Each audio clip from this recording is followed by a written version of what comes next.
For a long time, there's been a lot of mystery surrounding how mashing through lines of dialogue works. The other day, Sarah and Virasi and I did some testing, and we think that we have figured out most of how and why the things work like they do. Firstly, we wanted to figure out what the ideal timing for mashing through dialogue is. Most people know that spamming as fast as possible gives worse results than trying to stick to a certain rhythm. This certain rhythm has been a bit of a mystery to many, including myself, since you can't really tell what you're doing wrong when playing. However, we tested this and found that the dialogue lines in-game have a minimum time that they need to play before they can be skipped. A line of dialogue needs to play for 10 frames before it can be skipped.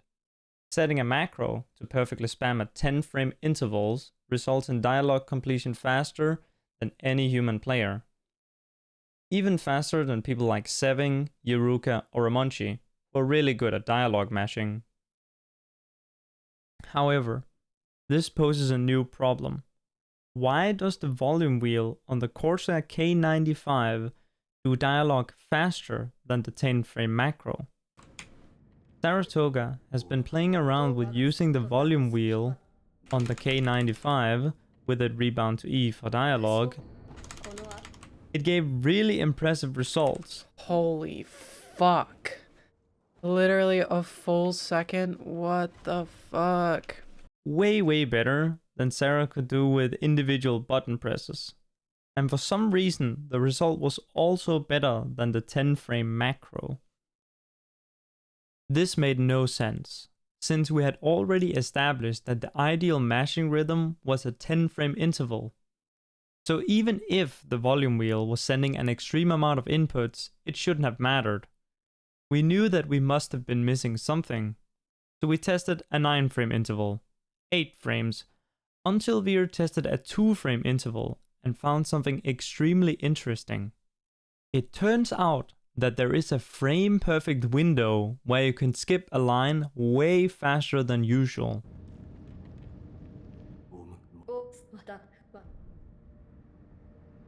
The result is ridiculously fast.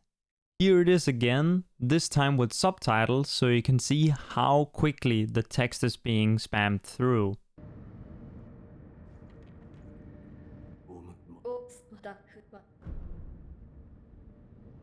As you may have been able to see in the clip with subtitles, the lines are being skipped almost 2 at a time.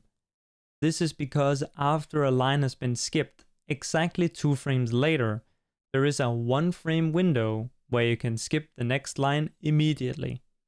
You cannot chain this together, so you'll get 2 quick skips, then a standard 10 frame wait until the next set of 2 quick skips. This is kind of complicated, but with Virasi's task tool or a macro, it is replicable by just sending an input every other frame. If we are to talk about how a human would go about doing this, then we get into problems. A macro will be programmed not only in regards to the pressing of a key, but also in the timing of when the key should be unpressed. This is important because to actually be able to send the input 2 frames later, you need to be able to let go of E within 1 frame to ensure that the game reads the E input as having been unpressed. If you fail to lift up the key in time, the game will just think you are holding the button and will not accept your input during the window. This is similar to how a scroll wheel will not be able to skip more than 1 line of dialogue per scroll, because the game reads it as 1 continuous input. This is the same thing that happens, by the way, if you were to set a macro to do the E input every frame instead of every other frame. Wolf will start sucking up loot instead.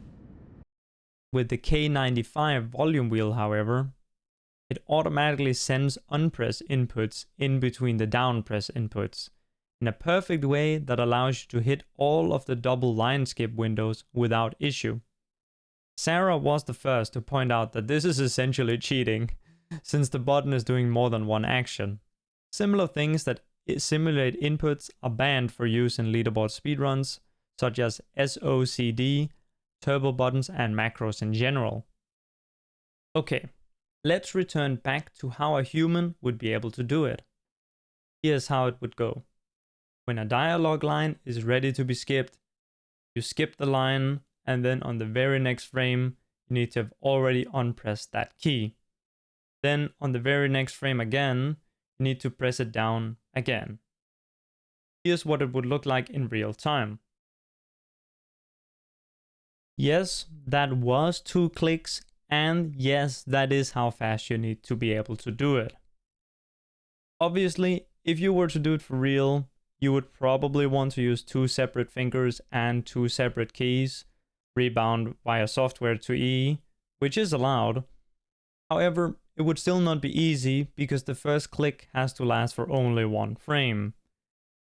I challenged Wormdog, one of Sekiro's best speedrunners, to see if he could do the frame perfect unpress. He gave it around 100 tries and was not able to get the 1 frame press a single time.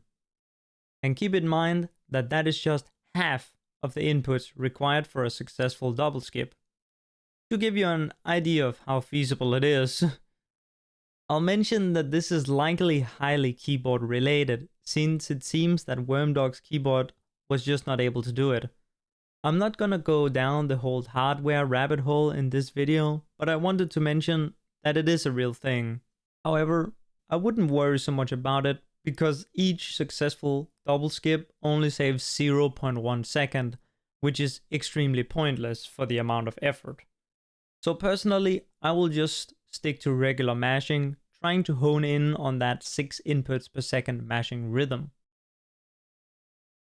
Lastly, to touch on language settings. Obviously, we want to have subtitles turned off. Even though I showcase that having subtitles on does not impact mashing speed, the reason to disable them is to allow for dialogue skip, which is a separate technique to what's covered in this video. But what about the actual language setting? As far as we can tell, there's no difference between the text languages and also no difference between the voice languages. However, reminder that you do not want to use English voice if you play any category that needs to pick up the Gunford key, since you'll lose half a second due to Kuro sneezing.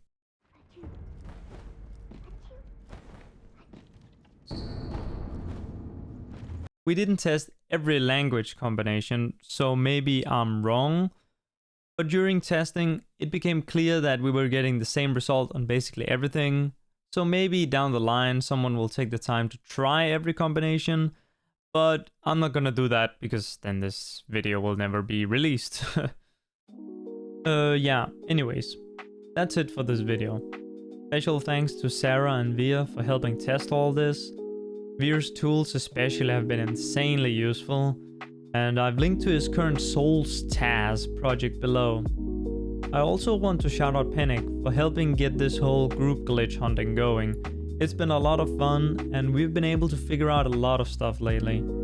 I hope I'll be able to make more videos like this, where I share more about how the game works. Yeah, thanks for watching.